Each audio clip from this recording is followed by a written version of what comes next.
Caracol Radio y el Ministerio del Trabajo presenta El Trabajo como debe ser. Conduce Adriana Giraldo. Muy buenos días, les damos la bienvenida al Trabajo como debe ser, este programa que todos los sábados a las 7 pasaditas de la mañana hacemos en nombre del Ministerio del Trabajo y Caracol Radio para hablar de los temas laborales y acercarlos precisamente a ver cómo funcionan. Hoy tenemos un tema muy importante porque está enfocado hacia el diálogo social. Se llama la negociación colectiva, pero en el sector privado, porque el sector público es otro tema y seguramente lo estaremos desarrollando otro día. Y el propósito que hay detrás de la negociación colectiva es el de beneficiar tanto a los trabajadores como a los empleadores. Para ponernos en contexto, muy buenos días, don Samuel Salazar. Adriana, buenos días a toda la querida audiencia de Caracol. Sí, dos palabras, negociación colectiva. Esto pone a pensar a muchos. Hay muchos que el tema les agrada, otros no lo ven con muy buenos ojos.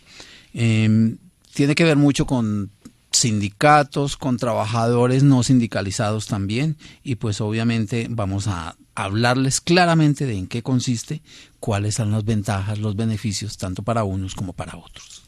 Ese precisamente, negociación colectiva en el sector privado, es el tema que estaremos desarrollando en esta mañana y para eso nos acompaña el experto, el doctor Ramiro Correa Neira, funcionario de la Dirección de Inspección, Vigilancia y Control del Ministerio. Muy buenos días, doctor. Buenos días, Adriana, y a todos los radioescuchas. Gracias por su madrugada. No, con mucho gusto. Ahora nos explica de qué se trata y para qué sirve la negociación colectiva. Claro que sí. Para resolver todas las inquietudes sobre cualquier tema laboral, acuda a los servicios del Centro de Atención y Orientación Colabora, del Ministerio del Trabajo, desde cualquier celular al 120, a través de nuestras redes sociales, Twitter o Facebook, @mintrabajocol, en nuestra página web www.mintrabajo.gov.co, en el apartado de Contáctenos, o a las líneas de atención directa 018 513 100. Doctor Ramiro Correa Neira, ¿qué es negociación colectiva y qué no es? La negociación colectiva busca que el colectivo de trabajadores de una empresa puedan presentar los puntos que quieran mejorar en sus relaciones laborales. Me explico, ya no es el contrato individual de trabajo donde ya te fijaron tu salario, las prestaciones sociales que no pueden ser inferiores al mínimo legal, sino son aquellas adicionales que ellos consideran que son importantes para su bienestar personal y el de su familia, que lo quieren llevar a una negociación. Esa aspiración la hace el colectivo de trabajadores. No son las individuales, entonces uno no hace un pliego para que me suban el sueldo, personalmente, pero sí colectivamente, por ejemplo, como gremio, las secretarias, los operarios de las máquinas, las niñas del aseo, los señores de seguridad. Sí, correcto. Eso es lo que lo busca la negociación. Ahora, esa negociación se puede llevar a nivel de dos medios. Uno, que es como el ordinario, que es la misma organización sindical que presenta un pliego de peticiones y tienen que entrarlo a discutir. O la otra es, si no hay sindicato, un grupo de trabajadores que le presentan ese pliego al empleador, que son unas aspiraciones, y dentro de unas negociaciones con delegados de los trabajadores y de la empresa, puedan llegar a unos acuerdos para la mejora de estas condiciones. Esto no necesariamente se tramita a través de un sindicato. No necesariamente. La legislación colombiana da otra alternativa y es la celebración de pactos colectivos de trabajo que se celebran con trabajadores no sindicalizados. ¿Y qué tantas bolas le paran a una solicitud colectiva? La misma, porque tiene el respaldo y la obligación de la ley. Si en un momento dado, ya sea para la celebración de una convención o un pacto, no se adelanta esa negociación colectiva, eso es sancionado por dos vías, tanto administrativa como judicialmente. ¿Qué pasa cuando, ya usted señaló que las vías administrativas o judiciales pues son a las que pueden acudir los trabajadores, pero realmente, hablando las cosas como son en el país, muchas veces los trabajadores presentan un requerimiento en ese sentido, no sindicalizados, y la respuesta al otro día es la carta de adiós. Chao, de te vi. Sí, Samuel, aquí hay una falla y es que, primero, falta de información tanto de los empleadores como por parte de los trabajadores. Y es que así no haya organización sindical, puede haber pliego de peticiones y eso hay unas garantías legales. Entre otras es el llamado fuero circunstancial, que es donde un trabajador no puede ser despedido desde la presentación del pliego hasta que se arregle la negociación. Solo puede hacerlo el empleador si hay una justa causa cosa demostrable. Pero no por el hecho de que quiera tener ciertos beneficios colectivos a través de esta negociación. Y ahí es la gravedad de que si esos son despedidos, se podría tener como un atentado al derecho de asociación y libertad sindical, donde el Ministerio de Trabajo, si presentan la querella, impone unas sanciones, pero además pueden acudir a la Fiscalía, los mismos grupos de trabajadores, porque se convierte en un delito. Entonces, este puede ser punible y obviamente por ende sancionable. ¿Esa figura del pliego tiene alguna presentación formal o pueden hacer la petición de manera verbal? Sí, importante tu pregunta. No, hay unas formalidades. Aquí hay que distinguir si es un grupo de trabajadores o es un sindicato. Si es un sindicato, obviamente tiene que cumplir los estatutos de la organización sindical, se adopta su pliego a través de la asamblea y define quiénes son los negociadores. Si es por parte de los trabajadores no sindicalizados, ellos tienen que reunirse y en la misma reunión designar a sus voceros e igualmente estudiar cuáles son los puntos que quieren ser satisfechos para ser presentados al empleador dentro de ese pliego. También lo hace por asamblea, se presenta al empleador y en ambos casos, sindicato o grupo de trabajadores, el empleador deberá recibirlos dentro de las 24 horas siguientes o a más tardar dentro de los 5 días siguientes para iniciar la etapa de arreglo directo, que es la negociación colectiva. Tengo dos dudas. La primera, por encima de cuántas personas, digamos, fuera de un sindicato, en una empresa donde no lo hay, por encima de cuántas personas se considera una negociación colectiva. No, de 2 en adelante. O sea, el colectivo es un número plural. La ley no define cuántos pueden estar en la negociación colectiva. Otra cosa es, si bien tienen que pararles bolas y si bien tienen que leerlos y acatar, digamos, leer por lo menos y entrar a negociar, nada garantiza que la empresa tenga que ceder a las pretensiones. ¿Cómo se maneja y hasta dónde eso es protegido por parte de la ley y hasta dónde esas solicitudes tienen respaldo de parte del ministerio? Muy justa tu apreciación. La negociación colectiva no es una imposición.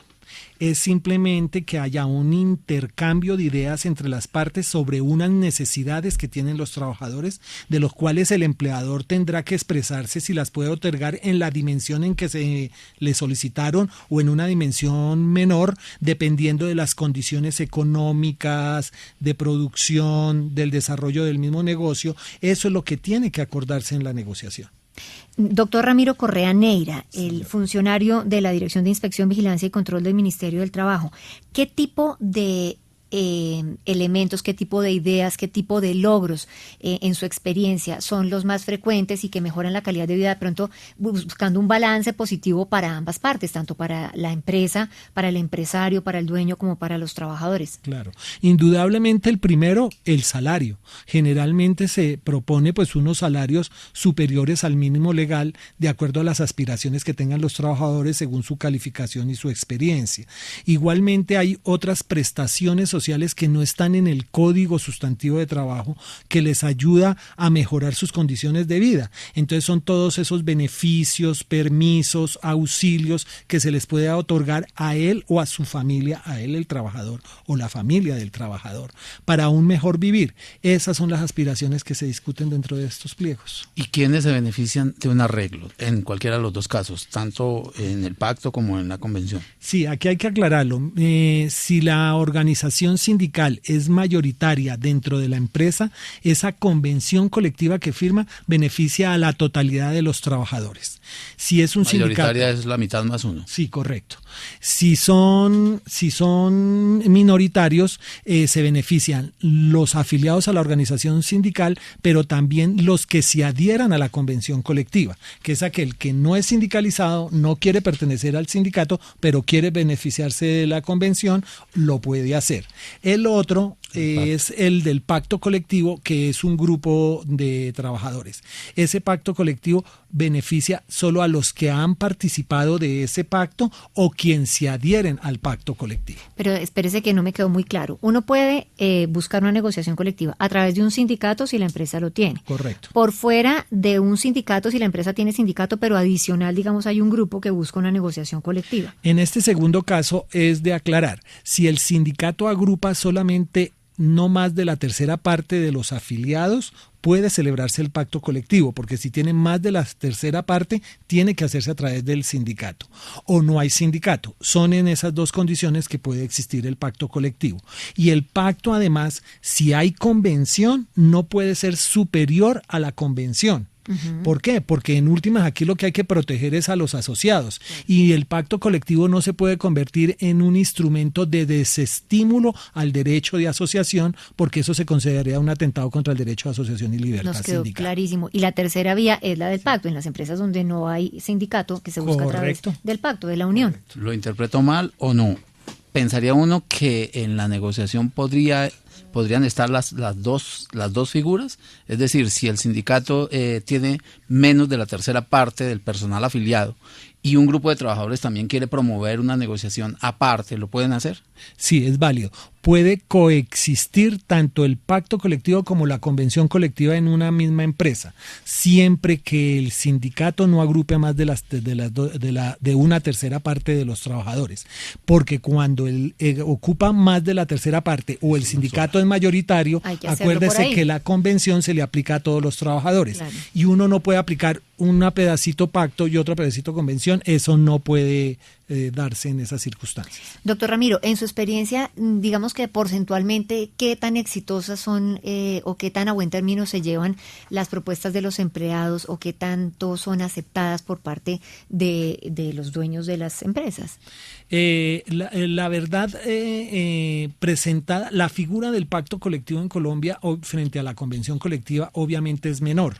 O sea, son más las convenciones que se hacen a través de sindicato, porque ya tienen una organización establecida, mientras que los no afiliados no tienen esa organización. No, es que a veces ni saben que tienen el derecho. Claro, y lo pueden hacer. Entonces el pacto es menor. Pero aquí hay de todos modos unas restricciones frente al pacto para proteger ese derecho de asociación. Pero lo pueden hacer, y el empleador tiene la obligación de recibirlos, porque tienen las mismas garantías que tienen las organizaciones sindicales, que era lo que hablábamos inicialmente en el programa. Este es El Trabajo como debe ser, un programa que desarrollamos Caracol Radio del Ministerio del Trabajo. Hoy hablando de la negociación colectiva en el sector privado con el experto, el doctor Ramiro Correa Neira, funcionario de la Dirección de Inspección, Vigilancia y Control del Ministerio. Adriana Giraldo es Caracol Radio. Doctor Ramiro, ya tenemos llamadas de nuestros oyentes. Muy buenos días, ¿con quién hablamos? Buenos días. Yo trabajo en una empresa donde no tenemos sindicato y hay muchas cosas que tenemos que mejorar, ¿cierto? Entonces yo quisiera saber si yo puedo hacer una negociación colectiva sin sindicato, o si necesito crear un sindicato para poder hacer esa negociación colectiva. Sí, señor, lo que hablamos. En Colombia hay libertad de crear organizaciones sindicales, como de ingresar libremente o retirarse a ellas. No necesariamente tiene que existir el sindicato para que haya negociación colectiva. Ya lo dijimos, puede un grupo de trabajadores solicitarlo dentro de las limitaciones que la ley lo establece, que ya lo hemos anotado anteriormente. Como usted bien lo dice, hay una serie de inquietudes y de insatisfacciones. Claro, en vez de que cada trabajador le presente esas quejas al empleador, pues qué mejor reunirse en todos, elaborar un pliego con todas sus necesidades y presentárselo al empleador, buscando celebrar un pacto colectivo que satisfaga sus necesidades. Yo creo que es la vía jurídica y legalmente correcta, y para eso está la protección del Estado de hacer valer esa negociación. ¿Puede haber en una empresa pública o privada más de un sindicato? Indudablemente que sí. Aquí hay libertad de asociación y puede haber tantos sindicatos como quieran los trabajadores que lo representen. ¿Y cómo se maneja una negociación así? Eso ya se ha manejado básicamente jurisprudencialmente. Se ha dicho que cada organización sindical tiene derecho a su negociación. Ahora, el ministerio siempre ha instado a las partes, por la misma fortaleza de la negociación, que se pueda hacer conjunta. Entonces siempre hemos hablado de la unicidad de la negociación, que es que los sindicatos se reúnan, entre ellos elaboren un pliego común y hagan una negociación conjunta. Eso da mayor fuerza y da más seriedad a la negociación dentro de las peticiones. No, pues además reduce tiempos de negociación de todos, ¿no? Es mucho Absolutamente. más Y para el empleador, de todos modos, es más cómodo uno definirlo, porque aquí tiene que tener un cuidado de yo no ir a violar ese principio de igual salario a igual trabajo. Entonces, ¿por qué le voy a dar unas prebendas diferentes a uno de otros trabajadores, salvo que surge en la negociación y no se afecte esos mínimos legales? Buenos días, ¿quién habla? Buenos días, soy Catalina Gómez, soy líder de un sindicato aquí en la ciudad y tengo una pregunta. Nosotros como sindicato presentamos un pliego de peticiones ante el empleador, pero él se niega a negociar. ¿Qué podemos hacer? ¿Cuál es el derecho que tenemos al respecto? Sí, Catalina, mire, lo primero es invitar al empleador a que se acerque al ministerio y pueda tener la información necesaria, por cuanto, como ya lo dijimos anteriormente, él tiene la obligación de recibirlo y atender la negociación, so pena de ser sancionado por el ministerio. Para ello, los trabajadores deben acercarse a la inspección de trabajo y poner la querella. E igualmente, si lo consideran, también pueden acudir ante la Fiscalía General de la Nación y poner la queja por un atentado de derecho de asociación y libertad sindical. Muy buenos días, tenemos más oyentes en línea. ¿Con quién hablamos? Buenos días. Yo quisiera que me informaran cuál es la diferencia entre negociar un pacto colectivo y una convención colectiva. Básicamente es quién origina la negociación. Si la negociación la origina un sindicato, o sea, él es el que le presenta el pliego de peticiones, se celebra una convención colectiva. Pero si es un grupo de trabajadores que presenta ese pliego, no sindicalizados, se genera un pacto colectivo. Ahora, la convención como el pacto tienen la misma fuerza. ¿Puede una empresa motivar la negociación de un pacto? Absolutamente no. Esto es un derecho de los trabajadores, que no puede haber una interferencia del empleador, por cuanto esto se podría considerar como un atentado contra el derecho de asociación. Verbi gracia que quiera promover un pacto, so pena de limitar la acción de la organización sindical dentro de su negociación para lograr su convención colectiva. ¿Y qué tipo de sanciones podría tener una empresa por eso? Es muy grave, porque es lo que nosotros decimos que es un atentado contra el derecho de asociación y libertad sindical, que de todos modos, además de ser un delito, la Organización Internacional del Trabajo, OIT, la protege. Nosotros recibimos obviamente esas directrices de la OIT y esa normatividad, como la misma constitución política. El derecho de asociación sindical está protegido constitucionalmente y nosotros debemos velar porque no vayan a atentar contra él. El tema es en serio. Sí, saludamos a esta hora a otro de nuestros oyentes. Buenos días. Buenos días, mi nombre es Gonzalo Cortés, de la ciudad de Cartagena. Quiero saber cuál es el plazo para efectuar las conversaciones en una negociación. Gracias. Gonzalo, la ley es clara. Eso es lo que se llama etapa de arreglo directo. Tienen 20 días calendario para negociar, prorrogables por otros 20 días más, hasta por otros 20 días más. Terminado esas dos etapas, o se llegó a un arreglo completo, se firma la convención colectiva o el pacto colectivo, y si no, ahí tiene dos opciones: irse a una asamblea general para votar o por la huelga en los casos que legalmente se puede hacer, o optar por un tribunal de arbitramiento, quien les pedirá un laudo arbitral que le defina esas solicitudes que estaban en el pliego de peticiones. ¿Qué le pasa a una empresa cuando a la totalidad de las solicitudes de la negociación colectiva le dice no? Sí, tiene la opción de que el sindicato o los trabajadores acudan al ministerio para que se les convoque el tribunal de arbitramiento y sea el tribunal el que decida. Y ese laudo arbitral tiene que ser respetado por el empleador y cumplirlo. ¿Tenemos tiempo para más llamadas? Yo creo que nos cabe una, Samuel. Sí, muy buenos días. Buenos días, mi nombre es Paulina Orozco, yo tengo una inquietud y quiero consultar. Yo trabajo en una empresa de 15 trabajadores y pues hay cosas que no están bien, por ejemplo el tema de riesgos, y creo que se necesitan 20 personas para crear un sindicato y hacer las peticiones. ¿Cómo lo podríamos hacer en una empresa de 15 trabajadores? A ver, hay varias situaciones. La primera es, para crear un sindicato se necesitan 25 trabajadores, no 20 trabajadores, hay que tenerlo eso en claro. Pero una empresa con menos de 25 trabajadores también se puede crear una organización sindical. ¿Cómo? La ley nos trae una clasificación de varias clases de sindicatos. Obviamente no podrían crear un sindicato de empresa porque no tienen los 25 trabajadores, pero sí puede haber un sindicato de industria o rama de actividad, porque aquí se complementan los 25 trabajadores en la sumatoria de varias empresas. Claro. Esa es una alternativa para poder crear la organización sindical. Y otra cuñita que te hago, tú me hablas de los riesgos. Estos sí se pueden tratar dentro de la negociación para la mejora, pero para eso hay otros mecanismos. Para eso tú debes tener tu comité paritario de salud ocupacional y es allí donde debe llevar estas circunstancias si hay algún peligro, o en últimas denunciarlo ante la Inspección de Trabajo del Ministerio, quien le adelantará una investigación. Doctor Ramiro, pero ella también nos dice que la empresa tiene 15 personas. En ese caso, digamos, si no quiere hacer el ejercicio de buscar construir un sindicato y hacer lobby por otras empresas para conseguir por lo menos los 25, ¿podría buscar una negociación colectiva a través de un pacto? Claro que sí. Muy bien, Adriana aprendió la lección, que esos trabajadores no sindicalizados, claro, 15, 10, 5, podrían reunirse en asamblea, designan su delegado en el número que ellos quieran, le presentan el pliego y entran a la negociación. Si el empleador no quiere adelantar esa negociación, acudan ante el ministerio y presenten la querella.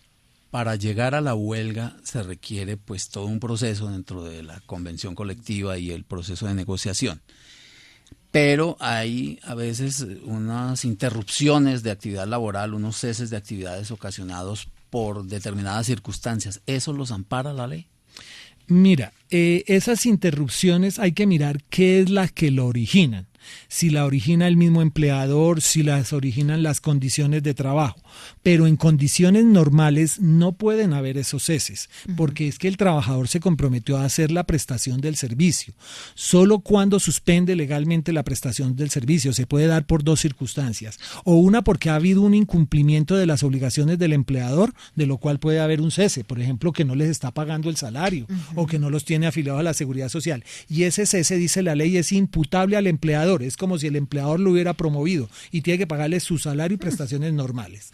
Y la otra, que es la que trabajamos aquí, es la huelga legalmente establecida, que es terminada la etapa de arreglo directo. Si no llegan a un acuerdo total de todo... Perdón, que son los 20 días. 20 días o prorrogable 40. Hasta por otros 20 más. Sí. Máximo son 40 días. Entonces, en esas condiciones, ellos pueden ir en Asamblea General decidir si van a la huelga o no. Aquí hay unas características. Si el sindicato es mayoritario, el sindicato decide si va a la huelga o no. Si el sindicato es minoritario, tiene que convocar a todos los trabajadores para poder hacer esa huelga. Esa huelga es protegida constitucional y legalmente en esas condiciones. Entonces, esos ceses que me están diciendo que son interrumpidos, que hay veces se hacen, desafortunadamente eso no están protegidos por la ley y eso sería ilegal y podría tener consecuencias disciplinarias. Por eso hay que tener cuidado en esas conductas. Óigame, doctor Ramiro Correa Neira, siempre es una delicia hablar con usted. Muchas gracias por su claridad, por la madrugada que se ha pegado para dejarnos claros estos temas de la negociación colectiva en el sector privado. Seguramente hablaremos después de la negociación colectiva en el sector público, claro supongo yo. Sí, seguimos ahondando en el tema. Feliz fin de semana. Don Samuel, nos vemos la próxima semana y ustedes, queridos oyentes, por favor sigan en sintonía de Caracol Radio. Vamos a las noticias y nos encontramos en A Vivir, que son 2 días. Caracol Radio y el Ministerio del Trabajo presentan El Trabajo como debe ser.